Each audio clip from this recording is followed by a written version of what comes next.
ఐక్యత. జై యాదవ్, జై మాధవ్, జై మాధవ్, జై యాదవ్, యాదవ్ ఐక్యత, యాదవ్ ఐక్యత, జై యాదవ్, జై యాదవ్. మరి సభాధ్యక్షత వహించినటువంటి మనందరి యొక్క ప్రియతమ నాయకుడు అఖిల భారత యాదవ మహాసభ నేషనల్ సెక్రటరీ అయిన రమేష్ యాదవ్ గారు, అట్లాగే ముఖ్య అతిథులుగా విచ్చేసినటువంటి మరి 2 బలమైన సంఘాలుగా ఉన్నాయి. అలా అఖిల భారత యాదవ మహాసభ దేశవ్యాప్తంగా 1925 నుంచి మరి ఆ సంస్థ ఏర్పడినటువంటి సందర్భం. మరి దానికి మన అధ్యక్షుడిగా కొనసాగుతున్నటువంటి మరి రవీందర్ యాదవ్ గారు, చింతల రవీందర్ యాదవ్ గారు. ఒక్కసారి అందరికీ రవీంద్రలకు గట్టిగా చప్పట్లు కొట్టాలి. వారి తండ్రి కూడా లక్ష్మణ్ యాదవ్ గారు, చింతల లక్ష్మణ్ యాదవ్ గారు. వారు స్వర్గీయులు, చాలా గొప్పగా మన సంఘానికి ఐక్యత కోసం పనిచేసిండు. అట్లాగే మన యాదవ జాతిరత్నం ఒక్కసారి అన్నకు మేటూరు రాములన్నకి చాలా గొప్పగా చేస్తున్నాడు. పెద్ద మనిషి ఇలా ఎక్కడికి పిలిచి అక్కడికి కాలికి బలబొమ్మ కట్టుకొని తిరుగుతా ఉన్నాడు. రాములన్న ఇలా ఒకనాడు నేను విద్యార్థి నాయకుడు ఉన్నప్పుడు, ఉస్మానియాలో విద్యార్థి నాయకుడు ఉన్నప్పుడు డైరీ కార్యక్రమం పెట్టేది. నేను ఆశ్చర్యపోయేది అన్నని, అరే అన్న భలే కష్టపడుతున్నాను చెప్పేసి అందరి దగ్గరికి పోయేది. అక్కడి నుంచి ఇంటింతయి వటింత అయినట్లు పెరుగుతూ ఉన్నాడు అన్న గొప్పగా. ఆ అన్న మేకల రాముడు యాదవ్ గారికి యాదవ రత్నం, మన యాదవ రత్నం. అట్లాగే మన యువ కిషోరం, మన ఎంపీ అభ్యర్థి, హైదరాబాద్ ఎంపీ అభ్యర్థి, గతంలో మరి గంధాలయ చైర్మన్ గా పనిచేసినటువంటి శ్రీనివాస్ యాదవ్ గారికి, అట్లాగే సుధాకర్లకి మన సీనియర్ నాయకుడు, అట్లాగే కొండలన్న గారికి, అట్లాగే కూరాడు నాగలక్ష్మణ్ బాబాయ్, మనందరికీ ఖమ్మం జిల్లాలో బాబాయ్ అని పిలుస్తాం. ఖమ్మం జిల్లా నుంచి మరి DCMA చైర్మన్ ఉన్నారు. అట్లాగే వెంకటపరసల్ల కానీ, సింహాద్రి యాదవ్ గారు కానీ ఖమ్మం జిల్లా నుంచి వారిద్దరు రావడం. అన్న ముందుకు రావాలి, వెంకటరసన్న ముందర అన్నకు చేరేయండి, ఒకటి చేరేసి అన్న కూర్చోబెట్టండి ప్లీజ్. అట్లాగే మన సుందర్రాజు యాదవ్ గారు మరి వరంగల్ జిల్లా నుంచి మరి మరి ముడా చైర్మన్ గా ఉన్నారు. ఇవాళ ఎంత గొప్పగా ఐక్యత, ఎంత గొప్పగా కనిపిస్తూ ఉన్నది. మా ఎట్లా హరిబాబు యాదవ్ గారు, అట్లాగే మన పాండు యాదవ్ అన్న వారు చాలా గొప్పగా పనిచేస్తా ఉన్నారు. అట్లాగే కాట నరసింహన్న కానీ, మన మహేంద్రన్న కానీ, మరి అందరూ కూడా అయోధ్య గారు కానీ, ప్రభాకర్ అన్న కానీ, మా వాసు గారి మన అట్లాగే మా అన్నకు గౌరవం తీసుకుపోయింది మొన్న అయోధ్య యాదవ్ గారు. తర్వాత మన పోతుపల్లి శ్రీగారన్న ఏడాది పోరాటం కాదు, 20 సంవత్సరాల పోరాటం. మరి నా పెళ్లి కూడా పెద్ద ఆయన అట్లాగే అన్న గట్టిగా ఆయుధాలు పట్టుకుని కొట్టాను బిడ్డ, గట్టిగా ఒకసారి కనిపించాలి అందరికీ. మన మేకల రాములన్న, మన అయోధ్య యాదవ్ గారు, మన శ్రీగారన్న గొర్రెలను తీసుకుపోయింది. గొర్రెలు మీరంతా మొత్తం అంతా వచ్చిన వాళ్ళంతా గొర్రెలను తీసుకుపోయి నీ గాంధీ భవన్లో ముట్టడించారు. అంతేకాదు బిడ్డ, అవసరమైతే నీ సెక్రటరీ ఇంటికాడ కూడా అక్కడ నీ మందలు వండబెడతామని చెప్పేసి హెచ్చరించిన బిడ్డలు. ఒక్కరు కాదు, ఇద్దరు కాదు, వాసు యాదవ్ గారు, మన రాజేంద్ర అన్న పెద్దన్న, మన రాజేంద్ర యాదవ్ గారు, మల్లేష్ గారు, ఇక ఒక్కరు కాదు, ఇద్దరు అందరికీ మన జాతిలో పుట్టినటువంటి బిడ్డలు అందరూ ఇక్కడికి వచ్చిండ్రు. మన అక్కలు, మన లలితమ్మ కానీ, మన లక్ష్మక్క కానీ, మమతక్క కానీ, ప్రతి ఒక్కరికి అందరికీ కూడా పేరున మీడియా మిత్రులకి, జిల్లా అధ్యక్షులందరికీ, అన్ని అఖిల భారత యాదవ మహాసభ కావచ్చు, యాదవ కోపేట సమితి కావచ్చు, యాదవ రాజ్యాధికార సమితి బడుగుల నాగార్జున యాదవ్ గారు, అట్లాగే మల్లేష్ యాదవ్ గజిపాల సంఘాన్ని నడుపుతున్నారు. మా పార్టీలో చెప్పినప్పుడే అందరికీ పేరు అందరికీ క్షణార్థులు. ఇవాళ ఎందుకు ఈ సమావేశం ఏర్పాటు చేసుకున్న పరిస్థితి, ఎందుకు ఈ దుస్థితి వచ్చింది? ఒకనాడు ఈ దేశాన్ని వెళ్ళేటువంటి రాజులు ఉన్నటువంటి వాళ్ళం మనం, దేవుళ్ళు ఉండేటువంటి కులంలో ఉండేటువంటి వాళ్ళం మనం. ఇవాళ ఎంతో గొప్ప చరిత్ర, సంస్కృతి, వారసత్వం ఉన్నటువంటి ఈ దేశంలో హిందూ మతానికి ఒక పవిత్రమైనటువంటి బంధాన్ని ఇచ్చినటువంటి శ్రీకృష్ణ భగవాన్ పుట్టినటువంటి కులంలో ఉండేటువంటి బిడ్డలం మనం. ఇవాళ ఈ దక్షిణ భారతదేశంలో మరి మన కులంలో ఉండేటువంటి మల్లన్న, బీరప్పల యొక్క ఆధ్యాత్మిక వారసులం మనం. ఇంత గొప్ప చరిత్ర ఉన్నది మనకు. జీజియాబాయి మన ఆడబిడ్డ, శివాజీ, ఛత్రపతి శివాజీ మహారాజు మన ఆడబిడ్డ కొడుకు, దేవగిరి యాదవుడు మన రాజులు, గోల్కొండ నీళ్ళ వాళ్ళు, కాకతీయ సామ్రాజ్యం నీళ్ళ వాళ్ళు, విజయనగర సామ్రాజ్యం నీళ్ళటువంటి వాళ్ళము. ఇలా దేశంలో దశ దిశల మొత్తం చరిత్ర ఉన్నటువంటి వాళ్ళము. ఉత్తర భారతదేశంలో బలమైన రాజకీయ శక్తి ఉన్నటువంటి వాళ్ళము. పక్కన కర్ణాటక రాష్ట్రంలో ముఖ్యమంత్రిగా ఉన్నటువంటి వాళ్ళము, మధ్యప్రదేశ్లో ముఖ్యమంత్రి ఉన్నటువంటి బిడ్డలు. ఈ దేశంలో కాశ్మీర్ నుంచి కన్యాకుమారి దాకా ప్రతి గ్రామంలో యాదవులు లేనటువంటి ఊరు లేదు. యాదవ్ లేనటువంటి ఊరు లేదు. అంత గొప్ప సంఖ్య, అంత గొప్ప ఖ్యాతి, అంత గొప్ప చరిత్ర ఉన్నటువంటి ఈ జాతిని, ఈ కమ్యూనిటీని ఇవాళ రేవంత్ రెడ్డి గారి పుణ్యాన, రాహుల్ గాంధీ గారి పుణ్యాన ఇవాళ మనము మంత్రి పదవి ఇవ్వమని అడుక్కునే స్థాయికి మనం దిగజారమంటే ఒక్కసారి అర్థం చేసుకోండి. ఉమ్మడి ఆంధ్రప్రదేశ్లో మన వాళ్ళు ఎంతమంది ఎమ్మెల్యేలు ఉన్నారు, గత ప్రభుత్వంలో మన వాళ్ళు ఎంతమంది ఎమ్మెల్యేలు ఉన్నారు, గత ప్రభుత్వంలో మనకు ఎన్ని పదవులు ఉన్నాయి, పక్క రాష్ట్రంలో ఇవాళ ఎన్ని పదవులు ఉన్నాయి. ఇలా చంద్రబాబు నాయుడు గారి ప్రభుత్వంలో 4 మంత్రులు ఉన్నారు. పార్టీ అధ్యక్షులు కూడా మన శ్రీనివాస్ యాదవ్ గారు. ఇంత గొప్ప చరిత్ర ఉన్నది. మరి ఏమైంది? ఈ రోగం ఏమైంది? ఏం రోగం పుట్టింది? పక్షవాతం వచ్చిందా ఈ ప్రభుత్వానికి? కుంటి అయిందా, గుడ్డి అయిందా, కళ్ళు కనిపిస్తలేదా, ధృతరాష్ట్ర లెక్క నటిస్తున్నాడా, కళ్ళు మూసుకొని నటిస్తున్నాడా, రాహుల్ గాంధీ గారు నటిస్తున్నారా? ఇంత దౌర్భాగ్య స్థితికి మనం పోవాల్సిన కారణం ఇలా ఏమైంది ఒక్కసారి ఆలోచించిన అవసరం ఉంది. ఒకనాడు చరిత్ర, ఇలా ఈ దేశంలో పాలు, పెరుగు, వెన్న, నెయ్యి ఈ ప్రపంచానికి ఇచ్చింది ఎవరు? పాలను కనిపెట్టింది ఎవరు? పెరుగును కనిపెట్టింది ఎవరు? వెన్నను కనిపెట్టింది ఎవరు? నెయ్యిని ప్రపంచానికి ఇచ్చింది ఎవరు? యాదవులు. మన తర్వాత శ్రీకృష్ణ పరమాత్ముడు కనిపెట్టి ప్రపంచానికి ఇచ్చిండు. ఇలా మొట్టమొదటి ఈ దేశంలో శస్త్రచికిత్స చేసినటువంటి, ఆపరేషన్ చేసినటువంటి వాళ్ళు ఎవరు? యాదవులు. ఏ ఊర్లోకి వెళ్ళినా నెట్టకృష్ణ ఒక్క నిమిషం, ఏ ఊరికి వెళ్ళినా మా తాత, మా అమ్మ, తండ్రి పశు వైద్యం చేశాడు. మనుషులకు రోగం వస్తే పసలు ఇచ్చేవాడు. మా చిన్న మా నడిపన్న భర్త వైద్యుడు, ఆయన పేరు సాయన్న వైద్యుడు అంటారని. నేను ఒక్కసారి మీరందరూ నిమరేసుకొని నా కుటుంబం కాదు, ప్రతి కుటుంబంలో గతంలో ఊర్లలో పసర్లు పోసిన వాళ్ళు, రోగాలు వస్తే పశువులకు రోగాలతో సూకులు పెట్టిన వాళ్ళు, మందులు ఇచ్చిన వాళ్ళు ఎవరంటే యాదవులు.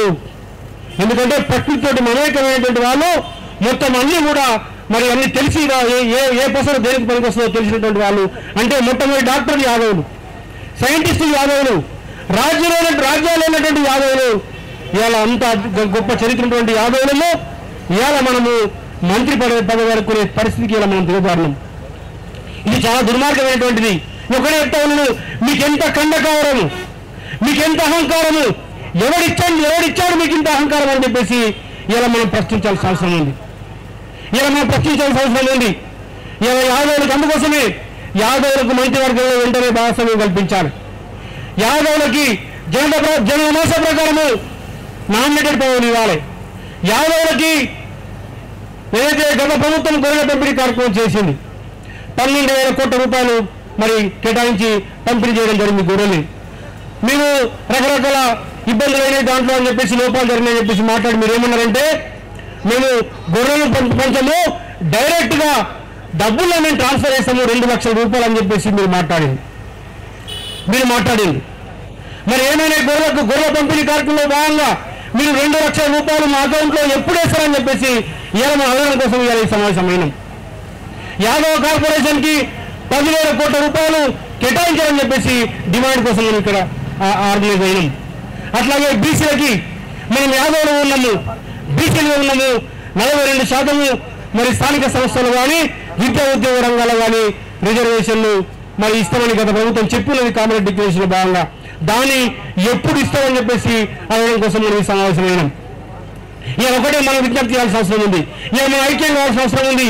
ఈ రాష్ట్రంలో దాదాపుగా 30 లక్షల జనాభా మనం ఉన్నాం.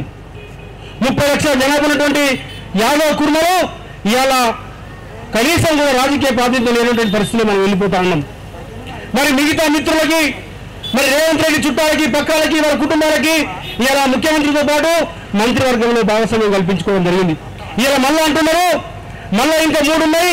ఆ 3 మంత్రివర్గంలో మాకే ఇవ్వాలని చెప్పేసి కొట్లాడుతున్న పరిస్థితి, వాళ్ళే ఇటుకుంటున్న పరిస్థితి, వాళ్ళే కొట్టుకుంటున్న పరిస్థితి, నటిస్తున్న పరిస్థితి, యాక్షన్ చేస్తున్న పరిస్థితి. ఇలా కమలాసన్ కంటే గొప్పగా నటిస్తున్నారు వీళ్ళంతా కూడా. రేవంత్ రెడ్డి గారు చుట్టాలు ఇలా ఒక అంటాడు, ఆయన పేరు రాజగోపాల్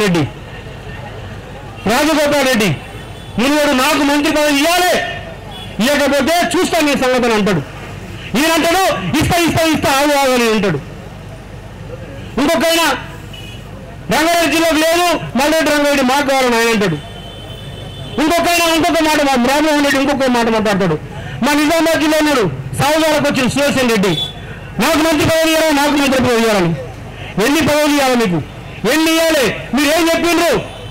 అధికారం రాకముందు ప్రజా తెలంగాణ అని చెప్పేసి మాట్లాడిండు. ఆ రాహుల్ గాంధీ గారు సామాజికమని చెప్పేసి దేశమంతా రాజ్యాంగం పట్టుకొని తిరుగుతున్నాడు. అది అంబేద్కర్ లెక్క మొత్తం కూడా దేశమంతా దేశాన్ని ఎక్స్ట్రా చేయాలి, ఎక్స్ట్రా వేసి ఎవరికి ఉంటాం తర్వాత అని చెప్పేసి మాట్లాడతాడు. మనం కూడా స్వాగతిద్దాం, మనం కూడా సంతోషపడ్డాం, మనం కూడా ఆనందపడ్డాం. దళితులు కానీ, బీసీలు కానీ, ఎస్సీలు కానీ, ఎస్టీలు కానీ, మన యాదవులు కానీ, ఇంతకుముందు మన మేకర్ కృష్ణ చెప్పిండు దాదాపుగా 60% యాదవ కుర్మలు గంపగుత్తగా కాంగ్రెస్ పార్టీకి ఓట్లేసి. ఎందుకు వేసారంటే ఆయన మాట్లాడుతున్న రాజ్యాంగం పెట్టుకొని ఈ దేశంలో హల్వా కొద్దిమంది బ్రాహ్మణులు మాత్రమే, కొద్దిమంది అగ్రకులాలు మాత్రమే పంచుతున్నారని చెప్పేసి పార్లమెంట్ లో నేను మాట్లాడలేను, నేను అంటలేను. రాహుల్ గాంధీ గారే పార్లమెంట్ సాక్షిగా మాట్లాడిండు, పార్లమెంట్ సాక్షిగా చెప్పిండు దేశంలో కొద్దిమందికే సంపాదిస్తున్నారు, హల్వా అందరికీ పంచరా, మీరు కొందరికే పంచుతారా, ఈ దేశంలో ఉండే బీసీలకి, ఎస్సీలకి, ఎస్టీలకి పంచరా అని చెప్పేసి మన ములాయం సింగ్ గారు మాట్లాడిన మాట, మన అఖిలేష్ యాదవ్ మాట్లాడిన మాట, మాయావతి గారు మాట్లాడిన మాట, అంబేద్కర్ గారు మాట్లాడిన మాట ఇలా మాట్లాడుతున్నటువంటి సందర్భం. మనం అనుకున్నాము మారింది అని చెప్పేసి అనుకున్నాము. వీళ్ళు చేసినటువంటి పాపాలకి మరి ప్రాయశ్చిత్తం చేసుకోవడం కోసము వీళ్ళు మారిందని చెప్పేసి ఇలా దేశంలో, రాష్ట్రంలో ఇలా ఓట్లు పెరిగినాయి, సీట్లు పెరిగినాయి. ఇలా ముఖ్యమంత్రి అయ్యిండు. ముఖ్యమంత్రి అయిన తర్వాత ఇలా చెప్పినటువంటి నిన్నటికి నిన్న మాట్లాడుతున్నాడు, ఇలా మాట్లాడుతున్నారు. కానీ వాళ్ళు మాత్రము ఆ పాయసము, ఆ హల్వా, ఆ సంపద, అధికారము మొత్తం కూడా రేవంత్ రెడ్డి చుట్టాలు పక్కాలకే పంచుకుంటారా అని చెప్పేసి వీళ్ళు అడుగుతా ఉన్నటువంటి పరిస్థితి. అంటే మనం ఎంత ఆశ్చర్యపోవాలి. మనం యాదవులకు మంత్రి పదవి ఇవ్వడం మర్చిపోవాలి, మున్నూరు కాపులకు మంత్రి పదవి ఇవ్వడం మర్చిపోవాలి, ఎంపీసీలకు మంత్రి పదవి ఇవ్వడం మర్చిపోవాలి, మిగతా వర్గాలకు మంత్రి పదవులు కానీ సమాజ న్యాయం కానీ మన గొడవ పంపిణీ మనం మర్చిపోవాలి. ఇక వీళ్ళు కొట్టాలి. రేవంత్ రెడ్డి రాజగోపాల్ తిట్టినట్లు ఈయన పోయి ఓదార్చినట్లు, ఈయన తిట్టినట్లు ఏమి సంగతి చూస్తాను అంటాడు, ఈయన ఓదార్చినట్లు, తిట్టినట్లు, కొట్టినట్లు. మరి ఇదంతా కూడా యాక్షన్ చేస్తా ఉన్నారు. దీన్ని గమనించాల్సిన అవసరం ఉంది. అందుకోసమే యాదవులకి మంత్రివర్గంలో భాగస్వామ్యం కావాలి. మాతో పాటు ఇలా పద్మశాలిని, ఇలా కొండా సురేఖం ఉన్నది, ఇలా గౌడు పొన్నం ప్రభాకర్ గౌడ్ గారు ఉన్నారు, అట్లాగే ముదిరాజు మన వాకాటి సిఆర్ గారు ముదిరాజు గారు ఉన్నారు. 5 ప్రధాన కులాలు బీసీలలో యాదవులు, మున్నూరు కాపులు, గౌడ, ముదిరాజు, పద్మశాలి. గౌడ, ముదిరాజు, పద్మశాలి ముగ్గురుకున్నాయి. మరి మనతో పాటు మన మిత్రకులైనటువంటి మున్నూరు కాపులకు కూడా మంత్రివర్గంలో భాగస్వామ్యం కావాల్సిన అవసరం ఉందని మనం అడగాల్సి వస్తుంది. వాళ్ళు మనకు సపోర్ట్ చేయాలి, మనం వాళ్ళకి సపోర్ట్ చేయాలి. అట్లాగే ఈ దేశంలో తెలంగాణ ప్రాంతంలో బీసీలుగా ఎంబీసీలు ఉన్నారు, చాకలి, మంగళి, కుమ్మరి, కంబర్ లాంటి కులాలు ఉన్నారు. వాళ్ళకు కూడా మరి మనకు వాళ్ళకి మంత్రివర్గంలో భాగస్వామ్యం ఇవ్వాలని చెప్పేసి మనం అడగాల్సిన అవసరం ఉంది. గతంలో వైఎస్ రాజశేఖర రెడ్డి గారు మన ముఖ్యమంత్రిగా ఉన్నప్పుడు బసరా సారయ్య అంటే ఒక ఆయన రజకుడు మరి మంత్రిగా కొనసాగిండు. ఇప్పుడు వారు కాంగ్రెస్ పార్టీ ఉన్నాడు. షాద్ నగర్ లో మరి కాంగ్రెస్ పార్టీ ఎమ్మెల్యే శంకర్ గారు ఉన్నారు. మరి శంకర్ గారికి ఇవ్వండి. మన చాలా మంది అన్న ఒక్క నిమిషం, చాలా మంది మనవలకు ఆశ్చర్యం ఉన్నది. అరే మరి మనం ఎమ్మెల్యేలు లేవు కదా, మనకంటే మంత్రివర్గాలు భాగస్వామ్యం చేయొచ్చు. నేను ఒకటి చెప్తున్నా, ఇవాళ ముఖ్యమంత్రి గారికి చిత్తశుద్ధి ఉంటే ఈ క్షణమే గంట లోపల ఒక యాదవ సమాజంలో సంబంధించిన వ్యక్తిని మంత్రివర్గంలోకి తీసుకోవచ్చు. ఆయన ఇష్టంలో తీసుకోవచ్చు. ఎమ్మెల్యే కావాల్సిన అవసరం లేదు, ఎమ్మెల్సీ కావాల్సిన అవసరం లేదు. గతంలో తుమ్మల నాగేశ్వరరావు గారు ఎమ్మెల్యే కాకుండానే మంత్రివర్గంలో ప్రమాణ స్వీకారం చేసిండు. కాబట్టి అది రాజ్యాంగంలో ప్రొవిజన్ ఉన్నది. మన వాళ్ళకి అర్థం కాకుండా అరే మీరు యాదవ్ ఎమ్మెల్యే ఎట్టాడుతారా? కాబట్టి రాజ్యాంగం ప్రొవిజన్ ఇచ్చింది.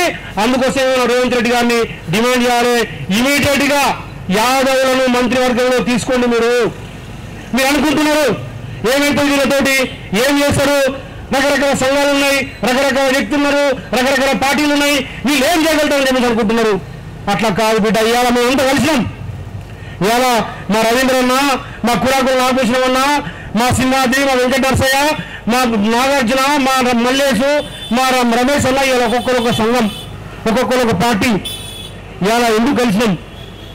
గతంలో తెలంగాణ ఉద్యోగంలో ఎట్లయితే జాయింట్ యాక్షన్ కమిటీ పెట్టుకున్నామో, తెలంగాణ విద్యార్థులందరినీ ఆ రోజు ఉస్మాన్ సీట్లో విద్యార్థి నాయకుల నుండి మొత్తం విద్యార్థులందరినీ కూడా కేసీఆర్ గారు దీక్ష చేసినప్పుడు వారిని దెబ్బతీసి తెలంగాణ ఉద్యమాన్ని దెబ్బతించాలని చెప్పేసి అంటే మీ బిడ్డగా ఆ రోజు ఉస్మాన్ సీట్లో తెలంగాణ జెండా పట్టుకొని విద్యార్థులందరినీ ఐక్యం చేసి ఓయూ చేసి ఏర్పాటులో దాన్ని మొత్తం కూడా నడపడంలో క్రియాకిచ్చిన పాత్ర వచ్చినటువంటి బిడ్డ మీ రాజారాం యాదవ్.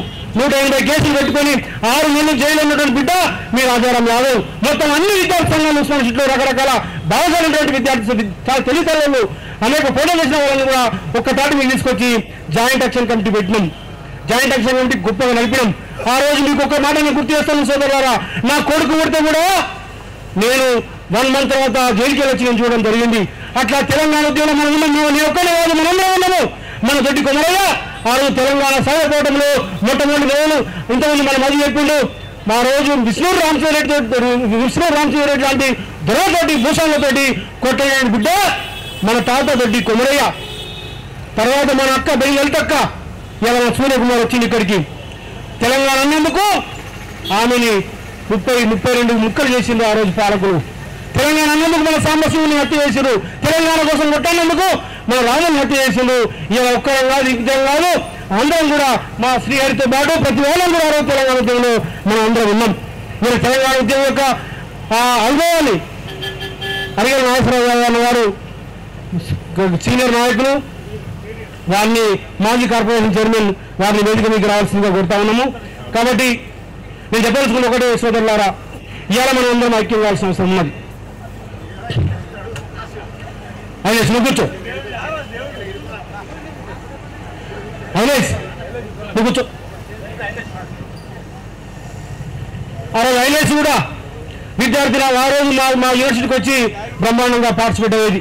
నేను ఒకటే సోదరులారా మీకు చెప్తా ఉన్నాను, అనేక పోరాటాల్లో మనం ఉన్నాం. తెలంగాణ సాయుధ పోరాటంలో ఉన్నాము, నక్సలైట్ పోరాటంలో ఉన్నాము, తెలంగాణ ఉద్యమంలో ఉన్నాము, ప్రతి దగ్గర ఉన్నాము. మనం త్యాగాలు చేసినాము, కానీ ఫలితాన్ని అందుకోవడంలో మన వివరైతులు. అందుకోసమే అందరం ఐక్యం కావాల్సిన అవసరం ఉంది. అన్ని 8 మంది సంఘాలు ప్రొఫెసర్ జయశంకర్ గారు ఒక మాట చెప్పిండు, ఉద్యమము సమాంతరంగా ఎవరైనా చేయండి, ఎన్నైనా సంఘాలు పెట్టుకోండి, సమాంతరంగా పోవాలి. ఎవరికొకరు పోటీ అవసరం లేదు, ఒకరికొకరు పోటీ అవసరం లేదు. ఈర్ష, ద్వేషము, అసూయ మనం వదిలేయాల్సిన అవసరం ఉంది. అందరూ ఐక్యంగా పోరాటం చేయాల్సిన అవసరం ఉంది. అందుకోసమే నేనైతే మరి యాదవ సంఘాల జాయింట్ యాక్షన్ కమిటీని మీరే ఏర్పాటు చేసుకోండి. నేను ఒక గెస్ట్ రోల్లో ఉంటే మాత్రము నేను ఇలా బీసీల హక్కుల కోసము బీసీ జనసభ ఏర్పాటు చేసి ఆ రోజు మరి ఉత్తర భారతదేశంలో మన వాళ్ళు ఏదైతే ఒక ఆశయాన్ని సిద్ధాంతాన్ని ఇచ్చిందో, ములాయం సింగ్ యాదవ్, లాలూ ప్రసాద్ యాదవ్, శరత్ యాదవ్, అంబేద్కర్ మరి బుద్ధుడి యొక్క పునాది మీద మేము స్వామిలో పనిచేసి ఆ సిద్ధాంతం మీద ఉన్నాం. కాబట్టి 2001 ప్రాంతంలోనే నేను బీసీ విద్యార్థి సమాఖ్య పెట్టి బీసీ విద్యార్థులందరూ కూడా ఉస్మానియాలో ఆర్గనైజ్ చేయడం జరిగింది. తెలంగాణ కోసం పోరాడుతూనే బీసీ హక్కుల కోసం, సామాజిక న్యాయం కోసం మనం కొట్టాము. ఇవాళ కూడా మీ బిడ్డగా బీసీ జనసభ ఏర్పాటు చేసి దానికోసం పనిచేస్తా ఉన్నాను. మేము కూడా మీ అందరికీ విజ్ఞప్తి చేస్తున్న వినమ్రంగా యాదవ సంఘాలందరూ కూడా ఒక్కరు కావాల్సిన అవసరం ఉంది. మా రవీంద్రన్న, మా రాజేంద్రన్న, మా రమేష్ అన్న, మా రాములన్న ఒక్కరు కాదు, ఇద్దరు కాదు, అందరూ వేదిక మీద సుధాకర్ లాంటి వాళ్ళు, సీనియర్ నాయకులు, పురాకర్ నాగభూషణ లాంటి వాళ్ళు, మా వెంకటేశ్వర లాంటి వాళ్ళు సీనియర్ నాయకులు మీరు అందరూ ఉన్నారు. అన్ని జిల్లాల నాయకులు ఉన్నారు. మీరందరూ కూడా ఐక్యంగా ఉండండి. మాకు ఎటువంటి రాజకీయ ఈ సంఘాలు నడపాలని, ఈ సంఘం పెట్టాలని, యాదవ సంఘం పెట్టాలని మాకు ఎటువంటి లేదు. ఆల్రెడీ మెయిన్ స్ట్రీమ్ పాలిటిక్స్ మేము ఉన్నాము. మీరందరూ ఈ యాదవులందరూ ఐక్యం కావడం కోసము మేము మాకు ఏ పాత్ర ఇచ్చినా మరి దాన్ని నెరవేరుస్తామని చెప్పేసి తెలియజేస్తూ మరి ఖచ్చితంగా యాదవులకు మంత్రివర్గంలో భాగస్వామ్యం లేకపోతే నేను రేవంత్ రెడ్డి గారికి హెచ్చరిస్తా ఉన్నాను. బిడ్డలు ప్రభుత్వాలు నడపలేమని చెప్తా ఉన్నాను. ఎట్లా నడుపుతా ఉన్నాను? మా వాళ్ళు గుర్రం తీసుకుపోయి షాంపులు, మా రాములన్న, మా శ్రీహరన్న, మా అయోధ్య వీళ్ళందరూ కేవలం షాంపులు చూపించిండు, ట్రైలర్ మాత్రం చూపించిన సినిమా ముందుంది. బిడ్డ నువ్వు ఎట్లా తెలంగాణ తిరుగుతావు, నువ్వు ఎట్లా పాలన చేస్తావు, యాదవులు మంత్రివర్గంలో లేకుండా, మాకు హక్కులు లేకుండా మాకు చేస్తావు, నీ సంగతి చూస్తామని చెప్పేసి అవసరమైతే నీ యొక్క దుర్మార్గాన్ని నువ్వు వేసినటువంటి కుటుంబ కుల పాలనని మొత్తం ఢిల్లీలో కూడా రాహుల్ గాంధీ ముందర, సోనియా గాంధీ ముందర నీ వికృత రూపాన్ని, నీ నిజ స్వరూపాన్ని, నువ్వు బీసీ వ్యతిరేకుడివి, నువ్వు యాదవ వ్యతిరేకుడివి, నువ్వు పేదల వ్యతిరేకుడివి, నీ మూలాలు RSS లో ఉన్నాయి. అందుకోసమే ఇలా కాంగ్రెస్ పార్టీ కూడా ద్రోహం చేసి నువ్వు నరేంద్ర మోడీ తోటి ఇలా అంటే ఆయన కోసము ఇలా రకరకాల పద్ధతులు చేయడానికి ప్రయత్నం చేస్తున్నావు. కాబట్టి ఇలా అన్ని పార్టీలు బీజేపీలో ఉన్నటువంటి మా మిత్రులు కానీ మిగతా అందరూ ఐక్యమై నీ సంగతి చూస్తామని చెప్పేసి ఈ సందర్భంగా తెలియజేస్తూ మరి అవకాశం ఇచ్చినందుకు రమేష్ అన్నకి ధన్యవాదాలు తెలియజేస్తూ ముగిస్తాను. జై యాదవ్, యాదవ్ ఐక్యత, యాదవ్ ఐక్యత, జై యాదవ్, జై మాధవ్, జై యాదవ్, యాదవ్ ఐక్యత, యాదవ్ ఐక్యత, యాదవ్ జేసీ, యాదవ్ జేసీ.